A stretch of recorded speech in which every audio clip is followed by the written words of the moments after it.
Good evening. Wow, 15 years is a really long time. Um,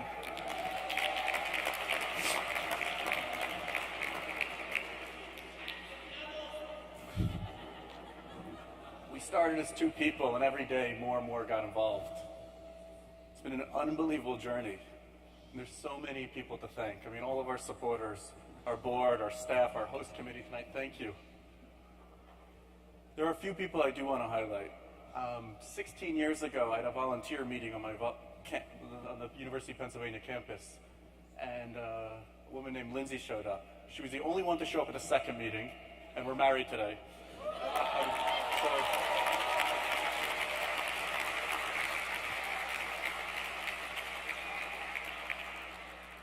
My mother and father, who were our first donors and are still investing in us today, so thank you. This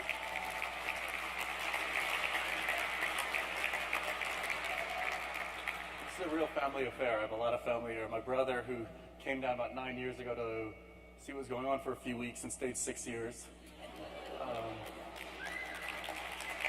We have an amazing team in New York City. It's a tiny office downtown. There are only 4 to 5 people there, and they're the real rock stars tonight for putting on this event. I had nothing to do with it, so thank you guys.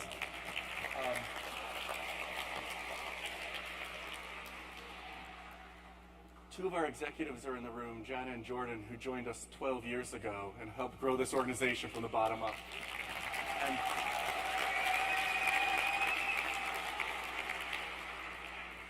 And Banks, without Banks, there would be no Ubuntu.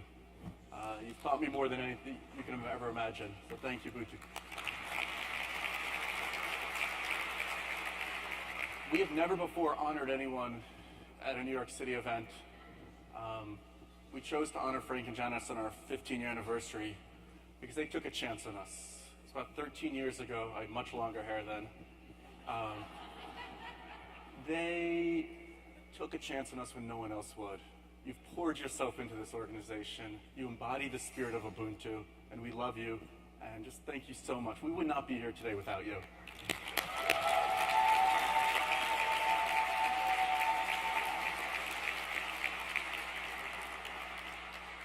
I've been telling my story now for a long time. A lot of you have heard of it. I'm going to recap just a bit. It was 1994. I was 17, and I went with a group of students to observe the country's transition to democracy. I was floored. I never thought of these words of democracy or freedom, and I said I wanted to become part of what they were calling the New South Africa. I then went to University of Pennsylvania and was itching to get back. It was 1997, we'd just gotten internet in our dorm rooms. I found a job in Cape Town. I was like, this is terrific. I got a professor to sponsor me, and I went down for 5 months. Well, there was no job. I was one of the original internet scams, and I didn't know what I was gonna do, but I lasted 1 day in Cape Town, and I got on a train. I left Cape Town. 18 hours into this train ride, I met a guy who convinced me to get off in Port Elizabeth, of all places.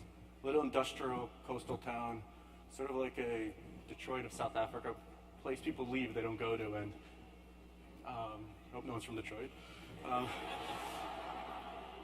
I fell in love with this place. So this guy convinced me to go into the townships and have a beer with him at a shebin, a tavern. I was a white guy, symbolized everything wrong in the country. This is 1997, but I went with him. We arrived, it was raining, and it looked like a shack to me. It didn't look like a tavern, nothing I'd seen before. And I went in, and it was like a scene out of a movie. The music stops, and everyone stares at me. And one guy on the opposite side of the room motions to me with a giant smile, and that's Banks.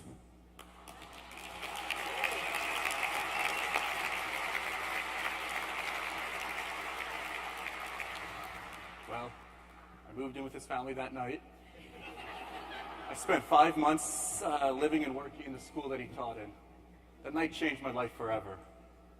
But the relationship that evolved from there was bigger than anything we could truly ever imagine. 2 years later, we founded Ubuntu Education Fund with a raffle on my university campus, and we set up our first office in a broom closet in his township school. But nothing, and I'm serious about that we could have accomplished together or as individuals compares to this absolute landslide of compassion and support and Ubuntu that we've experienced over the last 15 years, and it's only growing. From day one, we want to work with the bottom of the bottom, the most vulnerable children. Children who've been raped, children who are HIV positive, children who lost their parents. And we wanted to help them break the cycle of poverty. But this was a monumental task. You see, back then, and still today to be very honest, organizations define their success by how many people they reached, how many lives they touched, not by how many lives they changed. We want to be completely different. And we started to attract really courageous people. People who didn't care about our meager resources, but people who believed in this bold vision. And the Ubuntu family grew. We started recruiting people in our community, talented individuals. We started meeting supporters around the world who weren't afraid to sort of think differently about what it takes to raise a child in Africa. But it wasn't always easy. In fact, it's still really hard. We didn't know what we were doing. I was 22 years old. There's no blueprint for this. So we went out door to door for about 18 months, Banks and I, every day, talking to people, parents, teachers, pastors, anyone who would listen to us. We were trying to debate the solution. We kept landing on the how. How do we deliver better health care? How do we improve the education system? And through this all, we started tinkering and designing programs. And to be honest, we designed a really strong base of programming. And we got a little bit of success. And we weren't prepared to what happened next. See, larger foundations and philanthropists started coming in. And they had a new question. It was how many? We hadn't figured out the how, and they were asking how many. They wanted to know, well, how many kids could you really reach? How many centers can you build? So we started designing programs that were output-oriented. Our goal was to get as many kids through as possible. I became fixated on the number 40,000. Don't ask me why, but in my mind, I knew if we could hit 40,000 children, we never lied. We hit 40,000 children a year, we'd be credible. Funding would come in. And you know what? It worked. I was standing on all the big conferences. I was giving speeches next to famous people, but it didn't add up. Somewhere inside, I knew it took a lot more than a wind-up computer and a cup of soup to get me to where I was. You see, one day, Banks introduced me to a school teacher, a man named Obani Zonke. You've heard his name mentioned a lot. He's our deputy president today. He was running a poetry club, an after-school class of which this young woman you heard today was one of the students. There were 10, 12-year-olds in that class. Maybe there were 11. I was captured by this group of students. And I started going back day after day, just observing. And then I started helping with homework. And then we started driving these kids to doctor's appointments, making doctor's appointments for them. We started helping their parents. We started feeding them in the afternoons. And we started thinking, we weren't making a dent in the lives of these 40,000 kids. Sure, it was nice. But in a 6-week period, our commitment to these 10 children was transformative. See, the Ubuntu model grew out of this realization that 40,000 was the wrong number. It was the wrong measurement. It was just the wrong idea. My colleague Jan, who's around here somewhere, I remember when she said to me, there she is. I remember when she said to me, Jake, I think we've fallen into a new business. I said, what's that? She's like, we're in the business of raising money, not raising children anymore. And we realized we had to get back to the how, move from the how many to the how. So the Ubuntu model is rooted in this idea that the only way to change a child's life is to invest in them every day of their lives. And I promise you that's real sustainability. That's how you change a child's life. Thank you.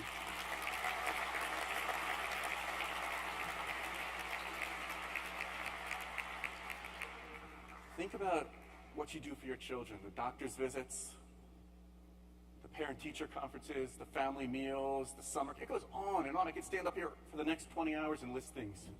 Now think of a child living in a shack, right? It doesn't make sense. You see, we need our donors to stop asking, how do you reach more children for less money? And start by asking the question, what does it take to actually change a child's life? How much does it take to change a child's life? So today, we work out of the Ubuntu Center. The Ubuntu Center is a phenomenal space. It's surrounded by shacks, but it's as nice as any facility you'd find here in Manhattan. It's our statement that access to healthcare and education, it shouldn't be a privilege, it should be a child's right. Today we work with 2,000 children, not 40,000 children. We start with pregnant mothers. You see, in most of the world, parenting begins when a child's born. But everyone in this room knows it begins in the first trimester.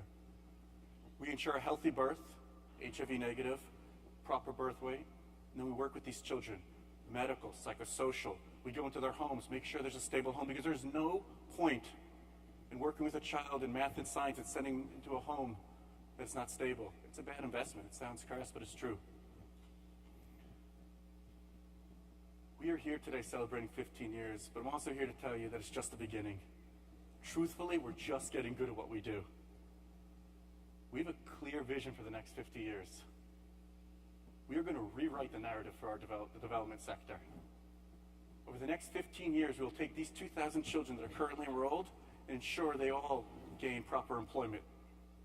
By year 25, we will have doubled the output of leaders in the new South Africa. And by year 50, our model, which professionalizes the grassroots service delivery strategy, will be utilized in disadvantaged communities around the world, from the South Bronx to South Africa.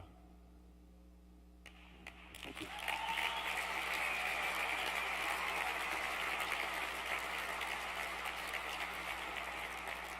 Last year, we gathered in the same room, and during our pledge moment, we raised enough money to launch 3 key initiatives. We doubled the size of our early childhood program by building 2 new classrooms. We built the first prenatal division, our prenatal division within our pediatric health clinic. And we launched a program that allowed us to bridge our high school students so they could seamlessly move into university. Tonight, I'm here to tell you that our toddlers are no longer toddlers. They're entering the workforce. They're entering university. We need to raise $250,000 during the pledge moment that's about to happen. 3 key areas. We want to ensure that we can provide 25 children university scholarships every year going forward. We want to ensure that every one of our high school students has individualized career guidance. And 3, we want to build a job training facility within the Ubuntu Center for our children who are not going to university. I think 15 years ago, if I sat there and told you what Ubuntu looked like today, you'd have thought Banks and I had way too many beers that night. You heard Nosy speak. We have 2,000 children in our program. We want to help 2,000 children realize their potential. Thank you so much for celebrating with us. It means so much. And